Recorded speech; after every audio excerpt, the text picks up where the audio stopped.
മറയേണ്ടതോർത്ത് ചന്ദ്രനക്ഷത്രാദികൾ വിതുമ്പുമ്പോൾ മാറ്റമില്ലാതെങ്ങും വിരാജിക്കും ദൈവമേ, അങ്ങയെ വാഴ്ത്തുന്നു ഞങ്ങൾ. ഉദിച്ചെങ്ങും പ്രഭതൂകും പാരിലെ സൂര്യരശ്മിയേക്കാൾ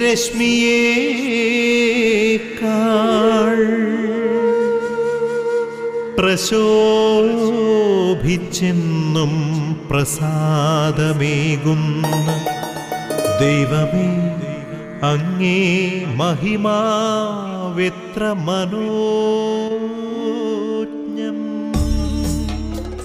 ശക്തനും ധീരനുമായിരിക്കണമെന്നും പരിഭ്രമിക്കുകയോ ഭയപ്പെടുകയോ ചെയ്യരുതെന്നും ഞാൻ നിന്നോട് കൽപ്പിച്ചിട്ടില്ലയോ? നീ പോകുന്നിടത്തെല്ലാം നിന്റെ ദൈവമായ കർത്താവ് നിന്റെ കൂടെ ഉണ്ടായിരിക്കും. ജോഷുവ 1:9. പ്രിയപ്പെട്ടവരെ, ഈ പ്രഭാത വിരുന്നിലേക്ക് എല്ലാവരെയും ഒത്തിരി സന്തോഷത്തോടു കൂടെ സ്വാഗതം ചെയ്യുകയാണ്. ഈ പ്രഭാതത്തിൽ ഈശോ നമ്മോട് പറയുകയാണ്, ശക്തനായിരിക്കുക, ധീരനായിരിക്കുക, പരിഭ്രമിക്കരുത്, ഭയപ്പെടരുത്. നീ പോകുന്നിടത്തെല്ലാം നിൻ്റെ ദൈവമായ കർത്താവ് നിൻ്റെ കൂടെ ഉണ്ടായിരിക്കും. ഈ വചനം നമ്മുടെ മനസ്സിലുണ്ടാവട്ടെ. ഇന്നത്തെ നമ്മുടെ എല്ലാ പ്രവർത്തനങ്ങളിലും ധീരതയോടുകൂടി മുന്നേറുവാനായിട്ട്, പതറാതെ ദൈവത്തിൽ ആശ്രയിക്കുവാനുള്ള കൃപ ദൈവം നമുക്ക് നൽകട്ടെ. നീ പോകുന്നിടത്തെല്ലാം നിൻ്റെ ദൈവമായ കർത്താവ് നിൻ്റെ കൂടെ ഉണ്ടാകുമെന്നുള്ള ആ വചനം നമ്മുടെ മനസ്സിൽ നമുക്ക് സൂക്ഷിച്ചുകൊണ്ട് നമ്മുടെ ദിവസത്തിലേക്ക് പ്രവേശിക്കാം. ഒത്തിരി സന്തോഷത്തോടു കൂടെ ഒരിക്കൽ കൂടി നിങ്ങളെ ഈ പ്രഭാത വിരുന്നിലേക്ക് സ്വാഗതം ചെയ്യുകയാണ്. പ്രിയപ്പെട്ടവരെ, പരിശുദ്ധ അമ്മയുടെ മധ്യസ്ഥം നമുക്ക് അപേക്ഷിക്കാം. നമുക്ക് ഈ ജീവിതയാത്രയിൽ തുണയായിട്ട് ദൈവം നൽകിയ സമ്മാനമാണ് പരിശുദ്ധ അമ്മ. അമ്മയുടെ കരം പിടിച്ചുകൊണ്ട് നമുക്ക് ഈ ദിവസത്തിലേക്ക് പ്രവേശിക്കാം. അമ്മ നമുക്ക് വേണ്ടി സമയത്ത്, നമുക്ക് വേണ്ടി മാത്രമല്ല ലോകത്തിന് മുഴുവനും വേണ്ടി ഈ സമയത്ത് ദൈവസന്നിധിയിൽ മധ്യസ്ഥം അപേക്ഷിക്കട്ടെ. നന്മ നിറഞ്ഞ മറിയമേ സുസ്തി, കർത്താവ് അങ്ങയുടെ കൂടെ, സ്ത്രീകളിൽ അങ്ങ് അനുഗ്രഹിക്കപ്പെട്ടവളാവുന്നു. അങ്ങയുടെ ഉദരത്തിൻ്റെ ഫലമായ ഈശോ അനുഗ്രഹിക്കപ്പെട്ടവനാവുന്നു.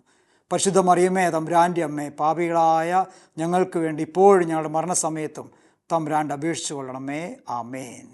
നമ്മുടെ ഇന്നത്തെ ഈ ശുശ്രൂഷയ്ക്ക് നിയോഗമായിട്ട് സഹനങ്ങളിലൂടെ കടന്നു പോകുന്ന എല്ലാ മക്കളെയും നമുക്ക് കർത്താവിൻ്റെ കുരിശിനോട് ചേർത്ത് വെച്ച് പ്രാർത്ഥിക്കാം.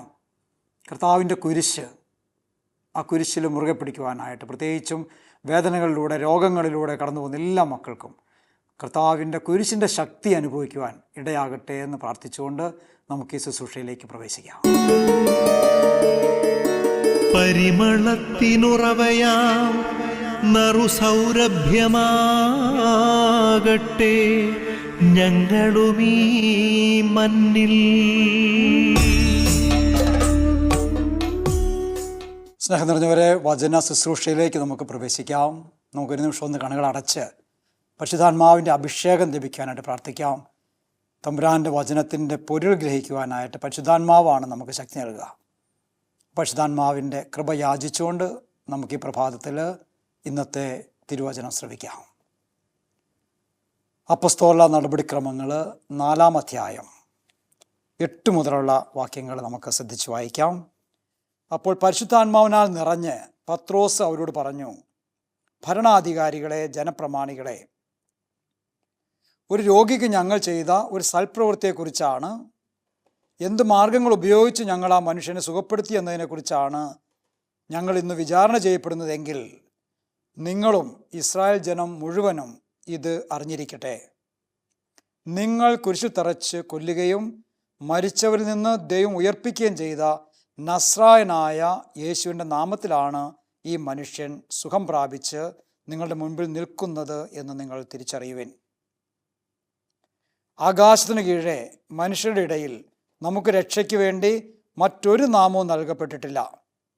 പത്രോസിൻ്റെയും യോഹന്നാൻ്റെയും ധൈര്യം കാണുകയും അവർ വിദ്യാവിഹീനരായ സാധാരണ മനുഷ്യരാണെന്നും മനസ്സിലാക്കുകയും ചെയ്തപ്പോൾ അവർ അത്ഭുതപ്പെട്ടു.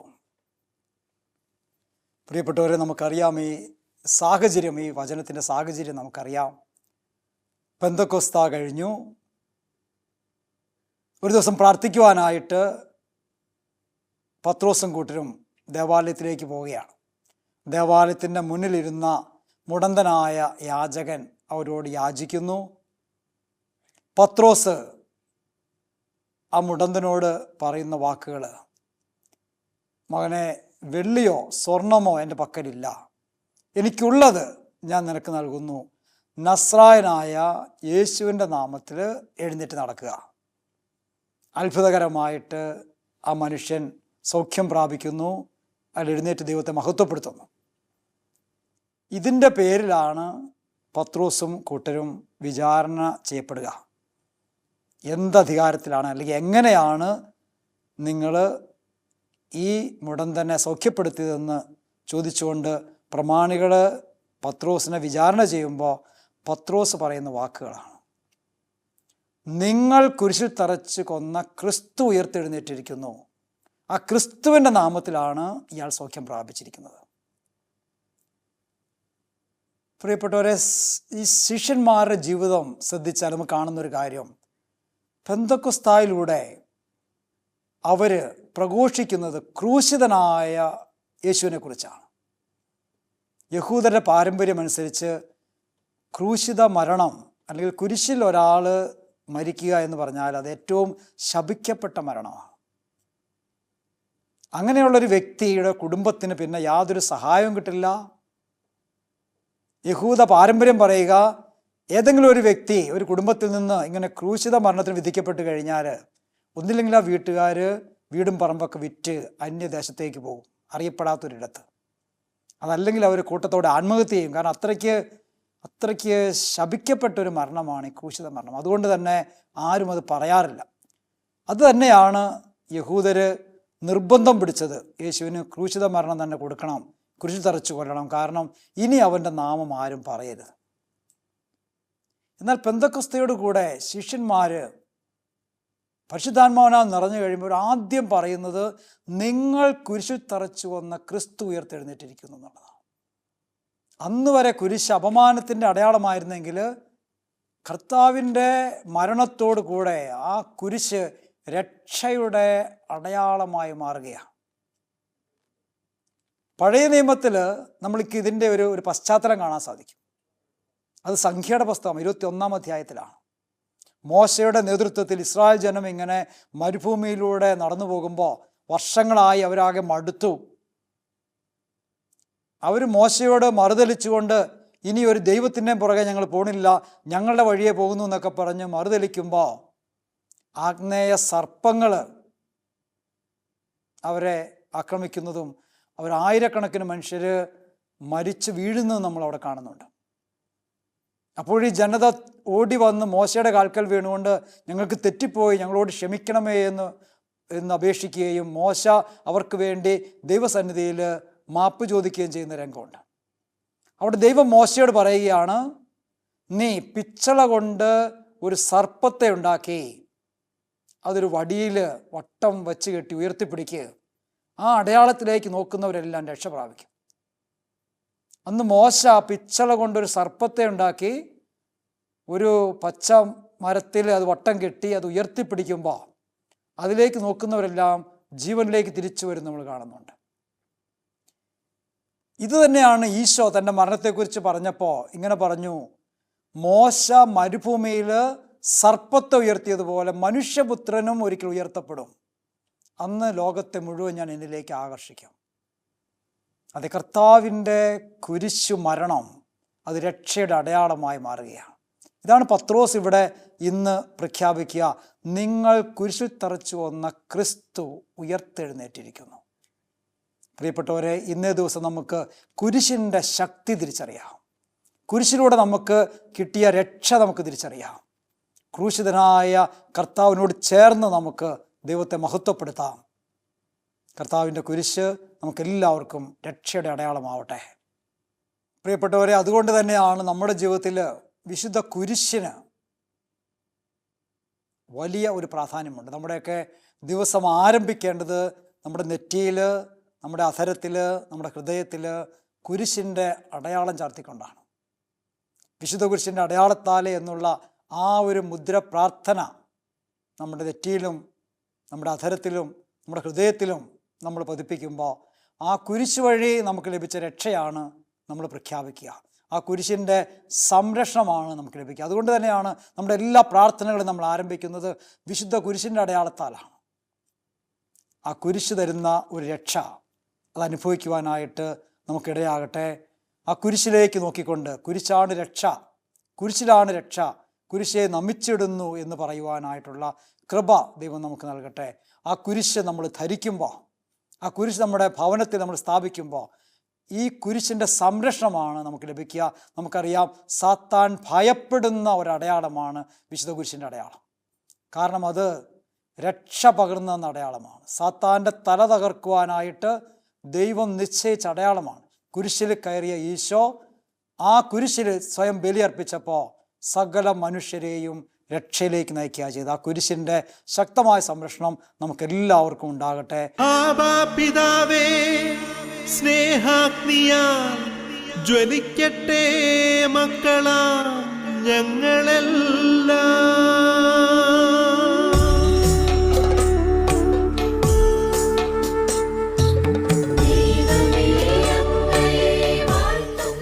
സ്നേഹം നിറഞ്ഞവരെ, ത്രിത്വൈക ദൈവത്തോടും അതുപോലെ തന്നെ പരിശുദ്ധ അമ്മയോടും വിശുദ്ധ ഔസേപ്പിതാവിനോടും സകല വിശുദ്ധരോടും എല്ലാവരുടെയും മധ്യസ്ഥം യാചിച്ചുകൊണ്ട് നമുക്ക് ഈ ദിവസത്തെ ദൈവകരങ്ങളിലേക്ക് അർപ്പിക്കാം. പിതാവും പുത്രനും പരിശുദ്ധാത്മാവുമായ ത്രിത്വൈക ദൈവമേ, അങ്ങയെ ഞങ്ങൾ ആരാധിക്കുന്നു, അങ്ങയെ ഞങ്ങൾ സ്തുതിക്കുന്നു. അങ്ങയുടെ ശക്തമായ സംരക്ഷണയിൽ ആയിരിക്കുവാനായിട്ട് ഞങ്ങളെ അനുഗ്രഹിക്കണമേ. പരിശുദ്ധ അമ്മേ മാതാവേ, ഞങ്ങൾക്ക് വേണ്ടി നിരന്തരം ദൈവസന്നിധിയിൽ മധ്യസ്ഥ അപേക്ഷിക്കണമേ. അമ്മയുടെ വിമല ഹൃദയത്തിൽ ഞങ്ങൾക്ക് ഓരോരുത്തർക്കും സംരക്ഷണം നൽകണമേ. വിശുദ്ധ ഔസേപ്പിതാവേ, തിരുക്കുടുംബത്തിൻ്റെ കാവൽക്കാര, ഞങ്ങൾക്ക് വേണ്ടി ദൈവസന്നിധിയിൽ മധ്യസ്ഥ അപേക്ഷിക്കണമേ. നസ്രത്തിലെ തിരുക്കുടുംബത്തിന് വേണ്ടി സംരക്ഷണം ഒരുക്കിയ വിശുദ്ധ ഔസേപ്പിതാവേ, ഞങ്ങൾ ഓരോരുത്തരെയും തിന്മയുടെ ശക്തികളുടെ ആക്രമണങ്ങളിൽ നിന്ന് രക്ഷിച്ച് ഞങ്ങൾക്ക് വേണ്ടി ദൈവസന്നിധിയിൽ മധ്യസ്ഥ അപേക്ഷിക്കണമേ. സകല മലാഹമാരെ, സകല വിശുദ്ധരെ, പ്രത്യേകമായിട്ട് നമ്മുടെ ഇടവകയുടെ മധ്യസ്ഥരായി ദൈവം നമുക്ക് നൽകിയിരിക്കുന്ന വിശുദ്ധരെ, നിങ്ങളുടെ മധ്യസ്ഥം ഞങ്ങൾ പ്രത്യേകമായിട്ട് യാചിക്കുന്നു. ഞങ്ങൾ ഓരോരുത്തരെയും പേരിൻ്റെ കാരണഭൂതരായ വിശുദ്ധരെ ഈ പ്രഭാതത്തിൽ ഞങ്ങൾക്ക് വേണ്ടി ദൈവസന്നിധിയിൽ മധ്യസ്ഥ അപേക്ഷിക്കണമേ. സ്നേഹം നിറഞ്ഞവരെ, ഈ അവസരത്തിൽ നമുക്ക് ലോകത്തിൻ്റെ വിവിധ ഭാഗങ്ങളിൽ മരിയൻ കൂടാരങ്ങളിൽ ഇരുന്നു കൊണ്ട് ഈ ഒരു ശുശ്രൂഷയുടെ വിജയത്തിനായിട്ട് പ്രാർത്ഥിക്കുന്ന എല്ലാവരെയും നന്ദിയോടെ ഓർക്കാം. അവരെ അനുഗ്രഹിക്കണമേ എന്ന് നമുക്ക് പ്രത്യേകം പ്രാർത്ഥിക്കാം. പ്രത്യേകിച്ച് ഇന്നേ ദിവസം സാധിക്കുമെങ്കിൽ ജപമാലയോ ഒരു കർണക്കൊന്തയോ എന്തെങ്കിലുമൊക്കെ സുഹൃദയപ്പങ്ങളോ അല്ലെങ്കിൽ വചനങ്ങളൊക്കെ ആവർത്തിച്ചുകൊണ്ട് ഈ ശുശ്രൂഷയിൽ നമ്മെ സഹായിക്കുന്ന എല്ലാ വ്യക്തികളെയും ദൈവകരങ്ങളിലേക്ക് അർപ്പിച്ച് പ്രാർത്ഥിക്കാം. പ്രത്യേകമായിട്ട് ഈ ഒരു പ്രഭാത വിരുന്നിൻ്റെ പിന്നിൽ പ്രവർത്തിക്കുന്ന എല്ലാ വ്യക്തികളെയും, അതിനുവേണ്ടി അധ്വാനിക്കുന്ന ഓരോ വ്യക്തിയെയും, ഇത് അണിയിച്ചൊരുക്കുന്ന നമ്മുടെ ഈ ഗുഡ്നസ് TVയെ, അതുപോലെ തന്നെ ഡിവൈൻ ധ്യാന കേന്ദ്രത്തെ എല്ലാം ദൈവം സമൃദ്ധമായിട്ട് അനുഗ്രഹിക്കട്ടെ എന്ന് നമുക്ക് പ്രാർത്ഥിച്ചുകൊണ്ട് ഇന്നേ ദിവസം നമുക്ക് ജപമാലയിലൂടെയും കർണക്കൊന്തയിലൂടെയും എല്ലാം ദൈവത്തിന് നന്ദി പറഞ്ഞ് ഈ ഒരു ശുശ്രൂഷയെ ദൈവകരങ്ങളിലേക്ക് നമുക്ക് അർപ്പിക്കാം.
പെറ്റമ്മ മറന്നാലും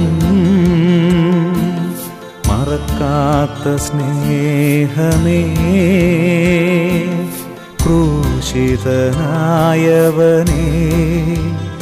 നീ എന്നാശ്രയം. എല്ലാരും എന്നെ പിരിഞ്ഞപ്പോൾ, ആലംബമില്ലാതലഞ്ഞപ്പോൾ, ഒറ്റയ്ക്കിരുന്നു കരഞ്ഞപ്പോൾ, നീ എൻ്റെ ആശ്വാസധാരയായി വന്നു. ഒറ്റയ്ക്കിരുന്നു കരഞ്ഞപ്പോൾ, നീ എൻ്റെ ആശ്വാസധാരയായി വന്നു.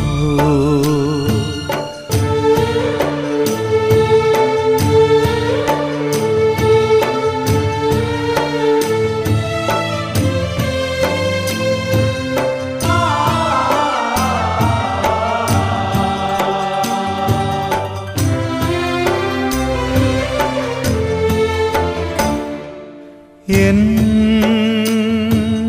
പ്രിയരെല്ലാം എന്നെ വെറുത്തു, ആഴമേറും മുറിവുകൾ എന്നിൽ നൽകി. ഞാൻ ചെയ്യാത്ത കുറ്റം ചുമത്തി എൻ മനസ്സിൽ ഒരുപാടു വേദനയേകി. നൊമ്പരത്താൽ എൻ്റെ ഉള്ളം പുകഞ്ഞു, നീറും നിരാശയിൽ തേങ്ങി. അപ്പോൾ നീ എൻ്റെ കാതിൽ പറഞ്ഞു, നിന്നെ ഞാൻ കൈവെടിയില്ല. പെറ്റമ്മ മറന്നാലും മറക്കാത്ത സ്നേഹമേ, ക്രൂശിതനായവനേ, നീ എന്നാശ്രയം.